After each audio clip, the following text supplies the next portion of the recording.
शेतकरी बंधूंनो, सोयाबीनची लागवड जी ती बेडवर कशी करायची आणि टोकन मशीनने काय करायचं, बऱ्याच जणांना गोष्टी लक्षात येत नाही आणि मग चुकीच्या पद्धतीने टोकन मशीनच्या सहाय्याने बेडवर लागवड करतात, उत्पादनामध्ये घट येते. तर आपल्याला काही गोष्टीची काळजी घ्यायची, साध्या आणि सोप्या गोष्टीत.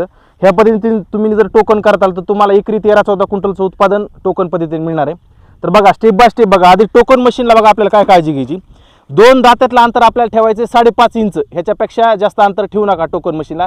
एका जागेवर तुम्ही 1 बी किंवा 2 बी पाडू शकता. ह्याच्या आतमध्ये टोकन मशीन जी वाटी ती 11 नंबरची किंवा 33 नंबरची वाटी आपल्याला वापरायची. ह्या 2 वाट्यामध्ये एका जागेवर 1 किंवा 2 बी असं पडतं. तर हे तुम्हाला टोकन मशीनसाठी नियोजन करायचं आहे. त्यानंतर तिसरी गोष्ट जी काळजी घ्यायची की टोकन मशीनला ह्या दात्याच्या वर एक अशी प्लेट येते.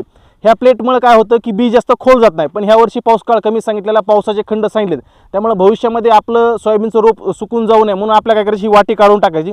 याच्यामुळे एखादा इंचच बी जास्त खोल जातं आणि आपल्याला उगवण सुद्धा सोयाबीनची चांगली होते, तर ओल सुद्धा टिकून राहील. त्यामुळे तुम्ही ही वाटी काढून ठेवा आणि अशाच पद्धतीने टोकन करायची.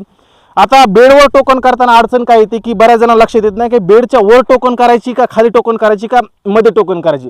तर बघा, हा जो आपला गादी वाप आहे हा असा रुंद झाल्यानंतर जिथं उतरता होतो तर ह्याच्या आपल्याला बगलाला टोकन करायची. इथे एक लाईन तुम्ही टोकन करू शकतात, इथे एक लाईन टोकन करू शकतात. आतमध्ये अंतर आपल्याला कमीत कमी 1 फूट, जास्तीत जास्त तुम्ही 1.5 फूट 1.25 फूट ठेवू शकता. हे झालं मित्रांनो अंतर. 2 ओळीतलं अंतर ठेवायचं आपल्याला 1 फूट 1.25 फूट 1.5 फूट आणि 2 बियातलं अंतर ठेवायचं 5.5 इंच. एकाला बेडवर तुम्ही 2 लाईन टोकन करू शकतात. जर तुम्ही जास्त अंतराचे बेड काढले 4.5 किंवा 5 फुटाची तर तुम्ही 3 लाईन सुद्धा सोयाबीनच्या टोकन करू शकतात. अशा पद्धतीने नियोजन करा तर आपल्या सोयाबीनमध्ये सहजरित्या 13 ते 14 क्विंटलचं उत्पादन येणार आहे.